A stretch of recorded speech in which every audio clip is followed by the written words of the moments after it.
लेकिन चुनाव बाद जो बदली परिस्थितियां हैं उनमें ऐसा नजर आता है कि 3 मंत्री एक तरफ, कृष्णपाल गुर्जर और दूसरे नेता एक तरफ हो रहे हैं। फरीदाबाद और पलवल की जब हम राजनीति की बात करते हैं तो ऐसा लगता है भाजपा वहां घी खिचड़ी नहीं है, अलग अलग खेमे बन गए हैं।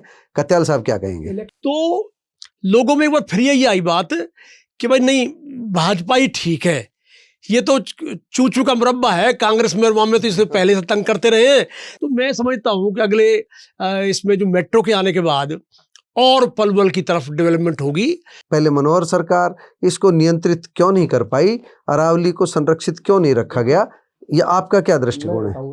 राजस्थान में पहले जीत गए थे तो ईवीएम ठीक था, अब हार गए तो ईवीएम गलत है। जम्मू कश्मीर में वो उनका गठबंधन जीत गया है तो ईवीएम ठीक है, हरियाणा में हार गए तो ईवीएम गलत है। तो राजनीति मेरी स्टूडेंट टाइम में शुरू हो गई थी, बचपन से ही कुछ। तो 7 बार मंत्री पद की ओथ हुई मेरी पौने 4 साल के अरसे में। लगभग 47-48 सीटें दिल्ली में भाजपा पार्टी के विधायक जीतेंगे और अच्छे बहुमत से सरकार बनेगी। तो बजट का जो ये 12 लाख रुपया जो की इनकम का जो फ्री किया है, इसका बहुत अच्छा असर है मध्य वर्ग में। मैं हूं महेश कुमार वैद्य और आप देख रहे हैं एनजेपी हरियाणा। साक्षात्कार की कड़ी में आज हमारे साथ खास मेहमान हैं सुभाष कत्याल जी। सुभाष कत्याल जी एक्स मिनिस्टर है हरियाणा के। पलवल, फरीदाबाद और आसपास नहीं बल्कि पूरे हरियाणा में इनकी अपनी पहचान है, अपना नाम है। और आज हम कत्याल साहब से विभिन्न विषयों पर बात करेंगे।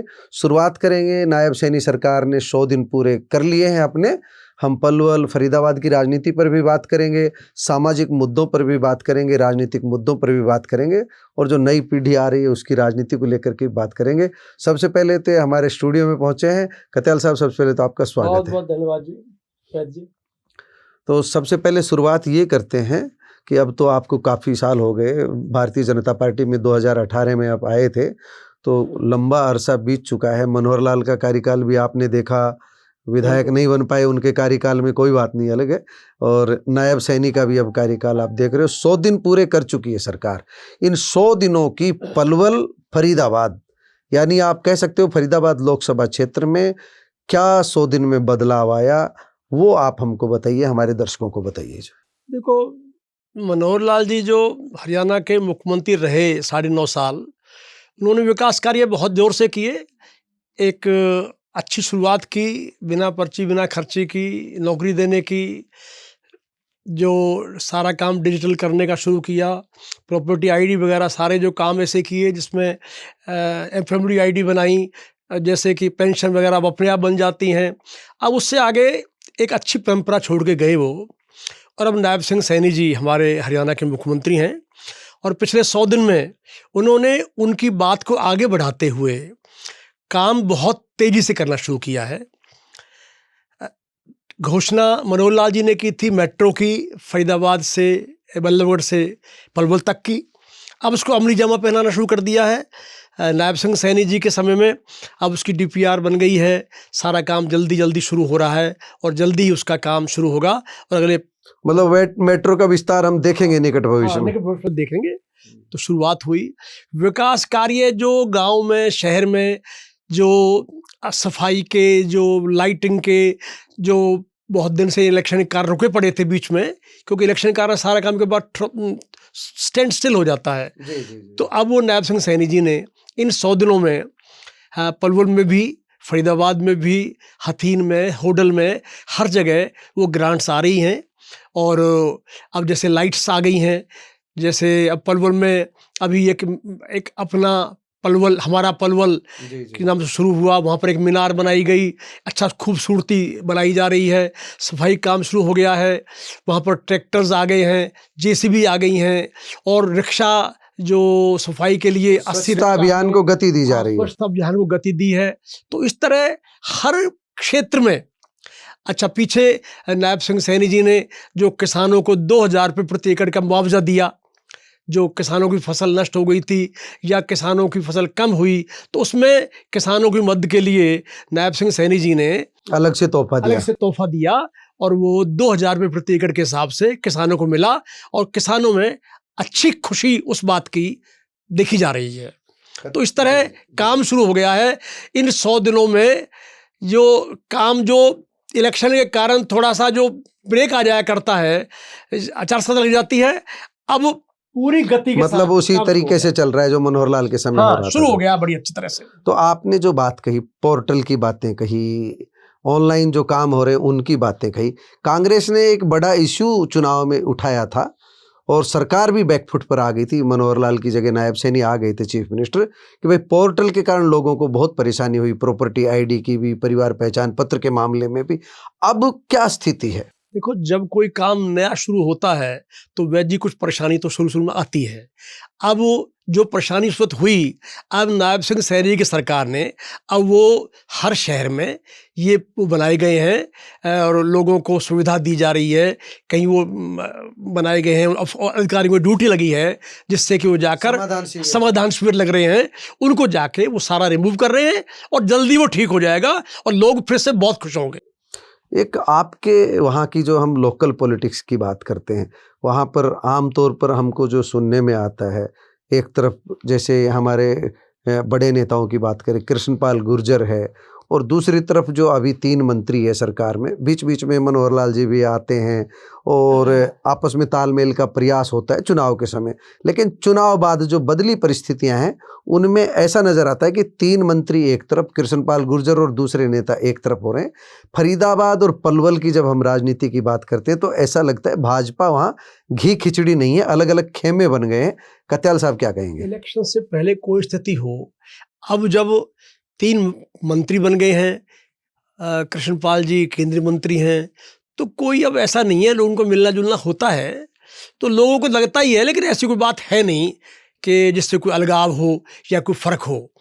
तो मैं तो ये समझता हूँ कि वो मिलते भी हैं और जैसे कहीं एक दूसरे की जरूरत पड़ती है तो आना जाना भी है, एक दूसरे की मदद करते हैं। ऐसी कोई बात मतलब भाजपा ठीक ठाक चल रही है? ठीक ठाक चल रही है, वो देखने में लोगों को लगता था, लेकिन अब ऐसा कुछ है नहीं। अब की बार जो परिणाम आए हैं, जो उदय भान जैसी शख्सियत जो है कांग्रेस के प्रदेश अध्यक्ष है, वो भी वहाँ हार गए हैं। हम जो फरीदाबाद पलवल बेल्ट की बात करते हैं, भाजपा का जो प्रदर्शन रहा, भाजपा के श्रेष्ठ प्रदर्शन का क्या राज रहा और कांग्रेस के बदतर प्रदर्शन का क्या राज रहा फरीदाबाद बेल्ट में? जो देखो, ऐसा है वैद्य जी कि लोगों के मन में भाजपा को वोट देने की बात पैदा हो गई है। पहले लग रहा था कि जैसे शायद भाजपा से लोग खुश नहीं हैं, कोई प्रचार भी किए गए। कांग्रेस के लोगों ने एमपी के चुनाव में जो एक अफवाह उड़ाई, संविधान बदलेगा, ये होगा, रिजर्वेशन खत्म हो जाएगी, कुछ नहीं हुआ। उसके बाद लोगों ने देखा कि भाई ये तो अच्छी तरह से काम कर रहे हैं। जो कहीं कमियां रही, जो पोर्टल की कमी रही, जो दूसरी कमियां रहीं, उनको दूर करने के लिए प्रयास शुरू कर दिए। तो लोगों में एक बार फिर यही आई बात कि भाई नहीं, भाजपा ही ठीक है, ये तो चू का मुरब्बा है, कांग्रेस में और वहां में तो इसे पहले से तंग करते रहे हैं। ऐसा तो नहीं रहा? मनोहर लाल को बदलने का जो फैसला लिया, ओबीसी चीफ मिनिस्टर को लेकर आए, उसका कोई असर तो नहीं रहा? ओबीसी 90% वोट मिला भाजपा को, इसमें कोई दो राय नहीं है।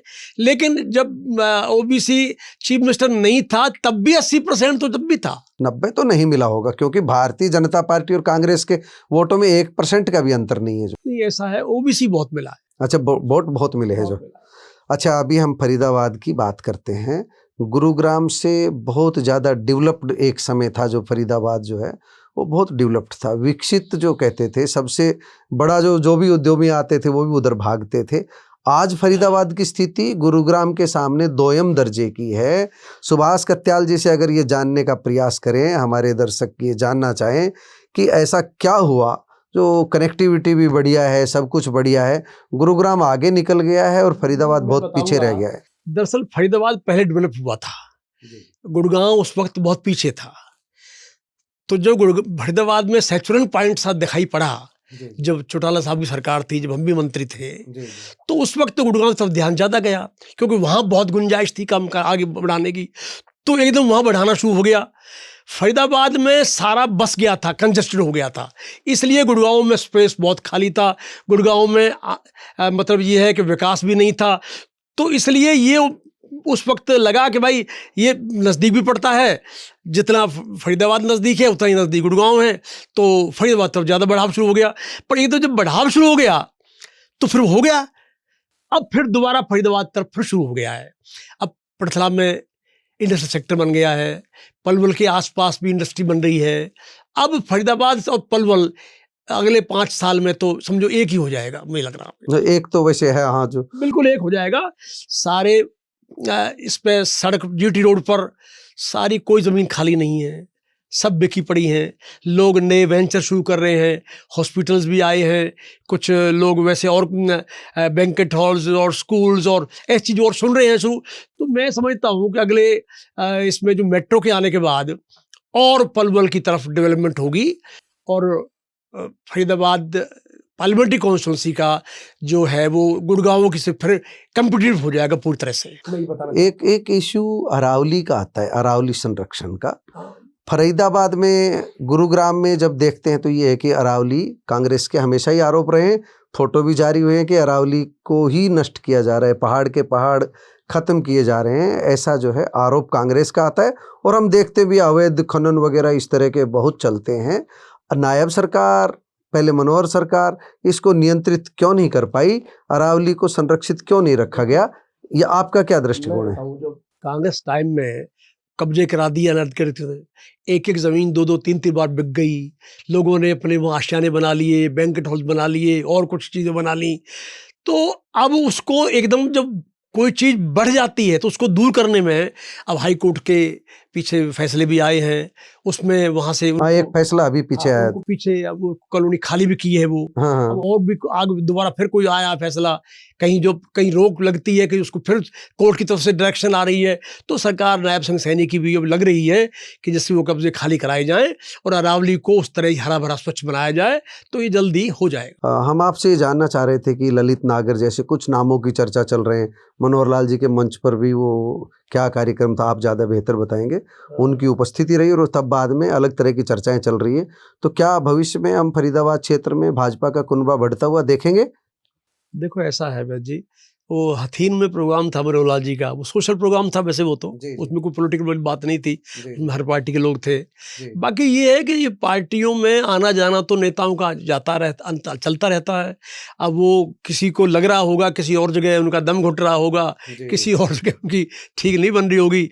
तो आजकल हर व्यक्ति भाजपा की तरफ आकर्षित है, भाजपा काम कर रही है, भाजपा में अपना फ्यूचर देख रहे हैं, तो भाजपा की तरफ अब दिल्ली में अभी आपने देखा, आप पार्टी से 8 एमएलए अभी जो एमएलए जिनको टिकट नहीं मिलती वो आ गए हैं। इसी तरह से हरियाणा में भी और पार्टियों से लोग आ रहे हैं। तो इसमें कोई नई बात नहीं है, वहाँ भी कोई जिसको आना होगा वो आ जाएगा, स्वागत है। वो तो पार्टी में जो आएगा जो। कत्याल साहब, आपके वहाँ के एक बड़े लीडर हैं कांग्रेस के, करण सिंह दलाल।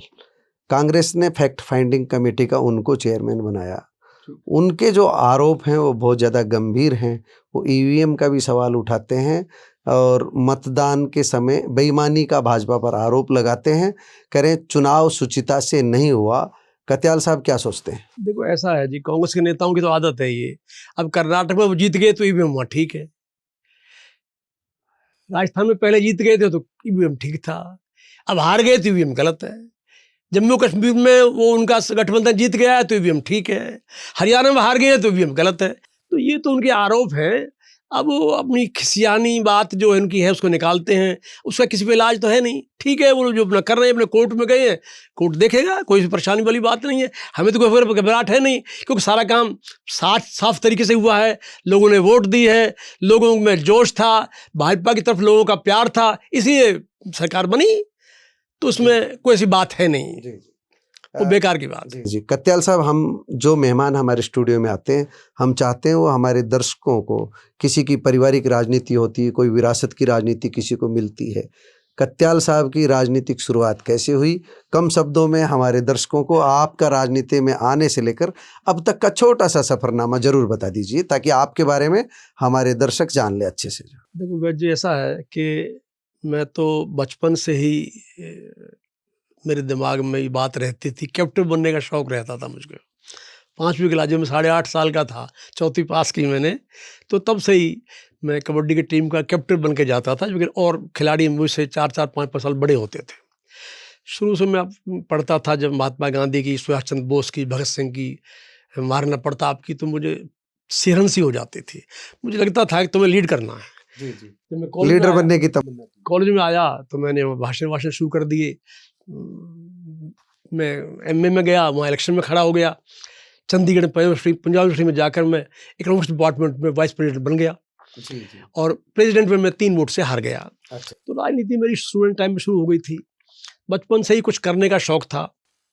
मुझे ये लगता था, मैंने इकोनॉमिक्स से एमए की, कि मैं पढ़ा करता था जो अपना इतिहास की चीज़ें भी, कि भारत पर विश्वगुरु था, सोने की चिड़िया कहलाता था।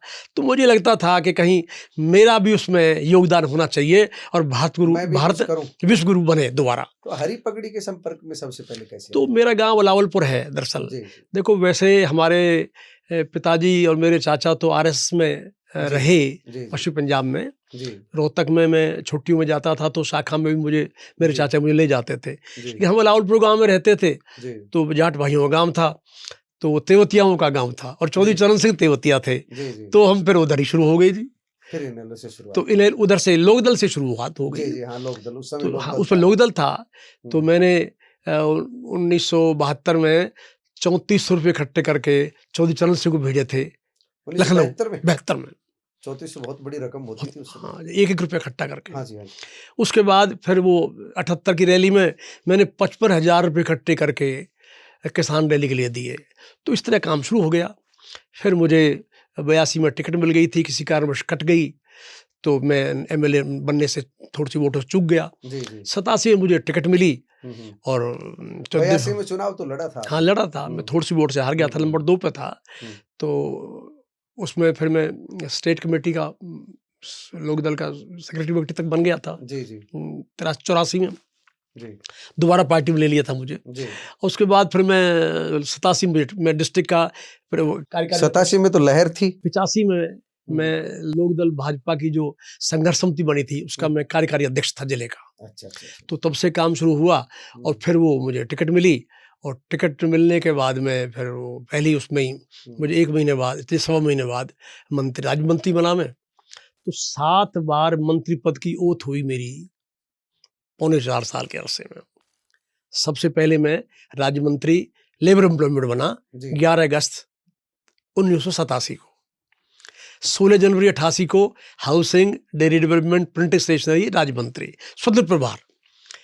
30/3/89 को मैं समाज कल्याण मंत्री। ये वो दौर था जो बार बार चीफ मिनिस्टर बदले जा रहे थे।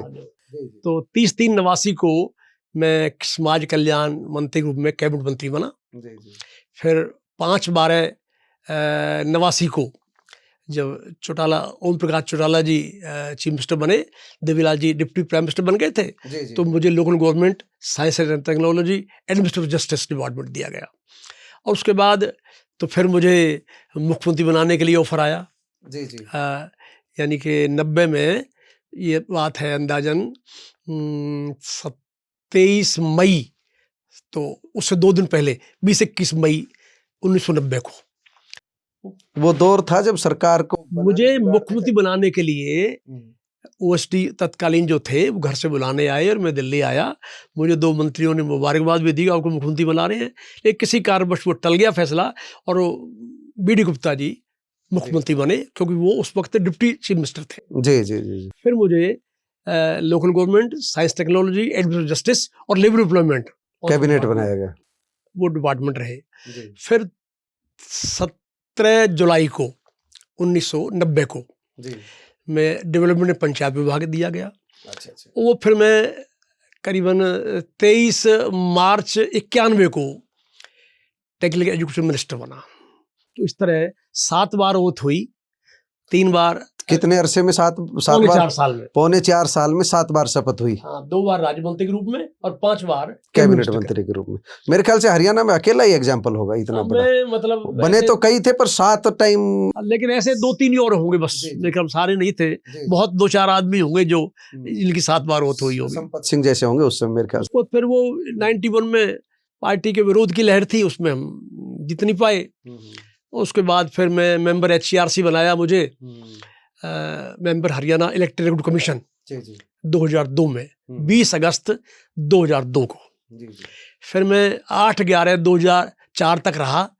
उसके बाद 2 दिसंबर 2004 को बैकवर्ड, वो women's and weaker sections, backward classes and weaker sections development corporation का चेयरमैन बना। जी और अब मैंने जब भाजपा ज्वाइन की 4 जून 18 को, जी 2018 को, जी जी तो 7 मार्च 2019 को मुझे हैफेड का चेयरमैन बनाया गया। तो मैं 1 साल, करीबन 1 साल 1 महीने 2 महीने रहा वहाँ। टिकट भी मांगी 19 में भी, 24 में भी। तो 19 में तो मैंने अपने लिए मांगी थी, लेकिन मुझे नहीं मिली। फिर मैं पार्टी का साथ दिया। इस बार राजीव कत्याल बेटा है मेरा, वो डिस्ट्रिक्ट का वाइस राजीव प्रेसिडेंट है। कत्याल तो टिकट के गंभीर दावेदार थे और सर्वे में नाम भी उनका 5-6 सर्वे उसमें नंबर 1 पर नाम आता था। तो इस बार लेकिन टिकट मिली गौरव गौतम को, हम उनके साथ रहे अच्छी जोर से और उनको जिताया। कत्याल साहब, दिल्ली चुनाव में भी आपकी ड्यूटी थी। दिल्ली में 2 दिन बाद चुनाव हैं, क्या देख रहे हैं? दिल्ली क्या बोल रही है इस बार? देखो वैद जी, ऐसा है कि जो दिल्ली के चुनावों की ड्यूटी केंद्रीय ऊर्जा, आवास और नगर विकास मंत्री माननीय मनोहर लाल जी और हरियाणा के मुख्यमंत्री माननीय नायब सिंह सैनी जी की जो ड्यूटी लगाई गई और इंचार्ज उनको बनाया गया, उससे और हरियाणा के जो वर्कर्स और जो MLAs और मंत्री और वर्कर्स जो वहाँ गए, एक अच्छा माहौल बना। जी जी। एक तो इन्होंने माहौल घर घर में जाकर बहुत अच्छा बनाया। नंबर 2, मोदी जी का जो ग्लैमर पार्लियामेंट के चुनाव में था और पिछले 10 साल में केजरीवाल जी, अरविंद केजरीवाल जी से जो लोग नाराजगी हुई और उनसे जो लोगों में दूरी, और खासकर मध्य वर्ग के जो लोग दूर हुए उनसे, जिनको कोई काम वहाँ दिखाई नहीं पिया, जो खाली भ्रष्टाचार उनका वो दिखाई पड़ता था और कुछ नहीं। और अभी फिर बजट में भी मध्य वर्ग के लिए एक अच्छा जो 12 लाख रुपए तक का जो इनकम पर टैक्स का माफ़ किया, उसका बहुत अच्छा असर दिखाई पड़ा है। जी जी। तो मैं बजट को लेकर के मैं बदरपुर, जनकपुरी, विकासपुरी, रोहिणी और भाई जैसे नई दिल्ली और जैसे भाई मैं ऐसे लाजपत नगर वगैरह जो एरिया है पूरा का पूरा, जंगपुरा, पटपड़गंज, ऐसे कुछ क्षेत्रों में मैं अपने सूत्रों से, अपने मिलने वालों से उनसे बात की, जिनसे जिक्र किया, उनको बताया, उनको फोन किए, उनमें प्रचार किया। तो उसके बलबूते पर मैं कह सकता हूँ लगभग 47-48 सीटें दिल्ली में भाजपा पार्टी के विधायक जीतेंगे और अच्छे बहुमत से सरकार बनेगी, बढ़िया बहुमत से। मैं ये उम्मीद करता हूँ। तो आप ये भी उम्मीद कर रहे हैं कि, ये भी बता रहे हैं, ये भी मान रहे हैं कि जो बजट आया है इस बार, कहीं ना कहीं दिल्ली चुनाव और बिहार चुनाव को ध्यान में रख करके चुनावी बजट नहीं कह सकते इसको? नहीं, देखो बजट तो अब यूं तो देखो पॉलिटिकल पार्टी है, सरकारी पार्टी है, वो पर जो काम करेगी सब हर एक का फर्क पड़ता है। जी जी। तो बजट भी उसमें ही है। जैसे विकास कार्य कोई सरकार करती है उसका अच्छा असर पड़ता है, इसलिए बजट का भी, जो बजट के लोकेशंस हैं, जो जिन वर्गों को फायदा होता है, कर्म करेंगे तो फल की इच्छा रखेंगे। अपने आप इच्छा मत करो, फल तो प्रभु देता है। जब आदमी कर्म करता है तो फल तो मिलता है उसमें, इसमें कोई ऐसी बात नहीं है। तो बजट का जो ये 12 लाख रुपया जो की इनकम का जो फ्री किया है, इसका बहुत अच्छा असर है मध्य वर्ग में। तो आपको लगता है दिल्ली इस बार जीत लेगी भाजपा? दिल्ली इस बार जीतेगी और इसमें माननीय मनोहर लाल जी और माननीय नायब सिंह सैनी जी का बहुत विशेष योगदान, दोनों का, जिन्होंने मिलजुल कर तालमेल से अपने सारे हरियाणा की टीम जो वहां लगकर, युवा और महिलाएं सब जुड़ के उन्होंने सारा संभाला, door to door, man to man, उसका बहुत अच्छा असर है।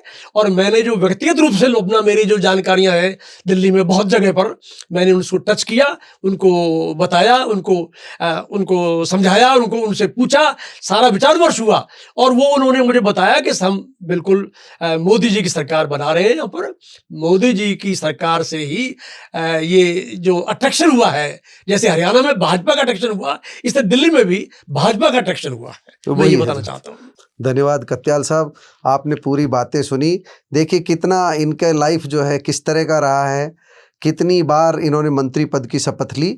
जनता से जुड़ाव की वजह थी कि इनको हर बार मंत्रिमंडल में जगह दी, चाहे ओम प्रकाश चौटाला हुए, बाद में बीजेपी ने भी एक बार इनको चेयरमैन बनाया और अभी राजनीति में इनके बेटे सक्रिय हैं। लंबा राजनीतिक जीवन रहा, बेदाग रहा। आपको बहुत बहुत शुभकामनाएं। बहुत धन्यवाद। दर्शक हैं उनको बहुत धन्यवाद करता हूँ और उनका स्वागत करता हूँ कि मेरी बात आप तक पहुँचेगी। वैद जी ने आपके बीच में रूबरू होने का मुझे मौका दिया। आप सबका बहुत बहुत धन्यवाद।